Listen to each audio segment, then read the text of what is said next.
The regional manufacturers have a less than 10% of market total. And then I think the last piece, which is this point around the patented versus generic drugs. So generic drugs are only 5 to 6% of the consumption in the Middle East. And that's actually a very big surprise in some ways, because in the US, in Japan, in China, in Europe, those numbers are increasing dramatically. So in some ways, in the Middle East, we actually consume branded drugs more. And as healthcare pressures increase, the expectation is that generic drugs will be sold more. So 5 to 6%, the projection is that becomes even 15 to 20% of the total consumption of pharmaceutical in the region could be generic drugs. And so the last bullet you see on the left is the summary. Basically today, if you look at the facts in the region, about $300 million of consumption are in generics. That number is expected to go up to $1 billion by 2020 or even before, depending on the proportion of generics adoption by people like us. You and I will adopt some of the more generic drugs over the counter, and that actually causes the major opportunity for consumption and local production in the region. So I think this is the same point. I think look across markets, you see the same pattern. The local production of the market is very small, even in Saudi Arabia, which is a fairly large market. Half the GCC market is in Saudi Arabia. Even there, the local production is only $0.5 billion of the $3 billion, so it's about 20% or less than that.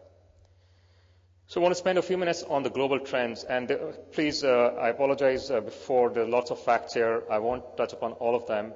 But we did a study on global generics about 6 months ago, and so much of these facts are based on that study, along with an analysis with several of our clients on operating models.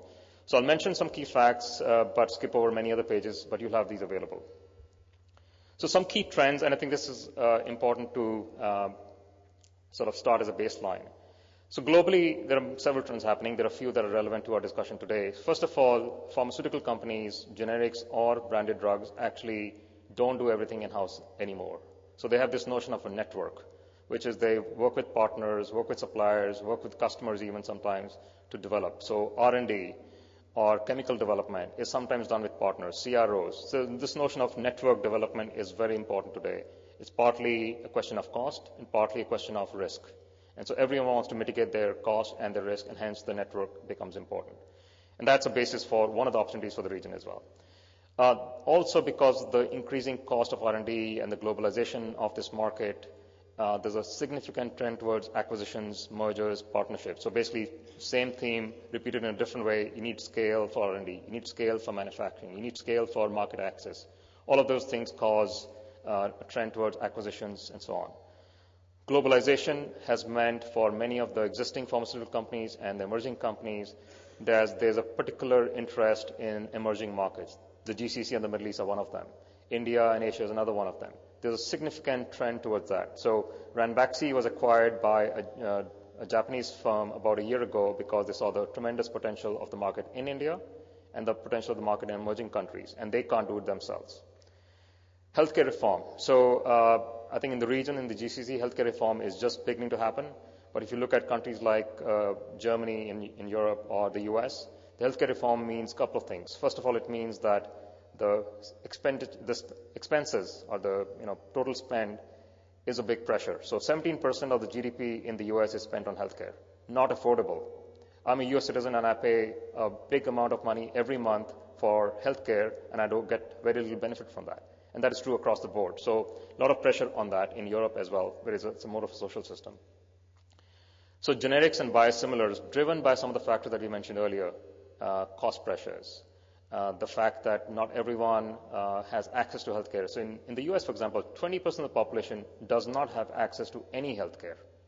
They can't buy drugs, right? So those people cannot afford the expensive Lipitor that Pfizer manufactured, but they can afford a cheaper version of that if it's a generic drug or a biosimilar. So biosimilars are the large molecule versions of today's drugs.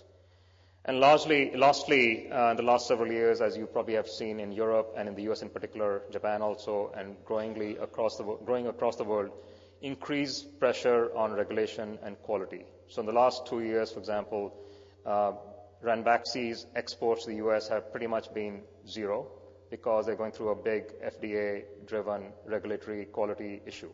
And so that's the nature of the pressures is the regulation and the quality do become important, and that's important here as well. So these are just some high-level trends in the region. So I'll jump into some facts and then go to actually the punchline, which is what opportunities and how should we actually focus on in the Middle East. So I talked about some of the generic demand, but one of this is driven by simply the fact the next 6-7 years, about $200 billion of the $1 trillion is coming off patent. So these are all the list of drugs that you see in different segments by year. So don't worry about which drugs and all, but point is, in the next 5-7 years, $200 billion of drugs are coming off patent. That's a huge potential for generics manufacturers.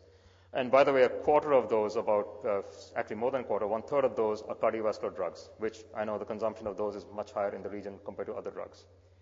So I'll skip this one, but basically the large companies are going to lose a lot of market.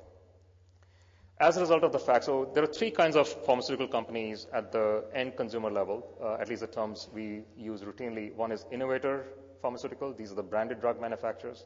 Second is the generics manufacturers. And the third is the contract manufacturers. So contract manufacturers basically supply to the generics or to the branded drugs. And so these are three segments of the market. So if you think about the fact that branded drugs are coming off patent, the innovator pharmaceuticals are going to lose tremendous amount of market, and they will have excess capacity. So that's the point of the slide. There will be excess capacity worldwide in the marketplace in terms of what the branded manufacturers have been doing. Not all of this capacity is reusable, because some of this will go to injectables and all, which cannot be repurposed, but a majority of this market or this capacity is going to be available to investors to figure out how to reuse them. So as we said earlier, the generics will play a significant role. So today, generics are less than 20% of the total market. This is the graphic on the left-hand top. And in 5 years, generics will be about 25%. So the proportion of generics worldwide is increasing. Because that's really the fundamental point of this page, is generics demand worldwide is increasing much more rapidly than the overall demand for drugs, pharmaceutical drugs is increasing. So generic firms are doing a bunch of things to prepare for that, which is really prepare for capacity, prepare for filings, and then explore market contracts, whether it's with the government procurement agencies or private procurement health plans in the US and Europe, but they're basically preparing through market, capacity, and regulation. So at the same time, generic firms are also subject to pricing pressure, in part because, what this page says basically is when you launch a generic drug, in the first year, you generally get a fraction of the patent drug price. So the numbers on the right-hand side of your screen essentially outline that in Japan, in the first year of the launch of a generic drug, the price of that is about 70% of the branded drug. And if you go to the US, for example, in the first year itself, because of extensive competition in the US, the price can drop to 15% of the branded drug's value. So that's the nature of the business, is generic drugs do cost a fraction, let's say, a third or a fourth of the cost of a branded drug, which means they have to be very smart about how they run the business. So the margins come down. But at the same time, if you recall, a couple of facts on pharmaceutical development, R&D costs are huge in branded drugs, and marketing costs are huge. So a typical pharmaceutical branded drug costs about $1 billion to develop, $1 billion to do the R&D and the marketing. So of that, for generics, the cost is much, much, much less. So hence the lower margins. So given the pressures on cost, so there are two kinds of generics manufacturers overall. One that are sitting in Europe and the US today and manufacturing drugs at high cost. Their margins are low, which is the point of the slide. The margins in high-cost countries are very low, so they see pressure on margin, and hence they actually need to move their production elsewhere. So Dr. Ahmed said, well, what's the incentive for other global companies to come to the region? It's partly that. Their costs elsewhere are higher. If we in the GCC can figure out models to actually manufacture jointly with them high-quality drugs, generics drugs at lower prices than they can, there's a market for that. LCCs, low-cost companies, low-cost countries. So low-cost country generics, like the Ranbaxys, like the Aurobindos and all of the world, also have some constraints, which is they don't have access to the markets.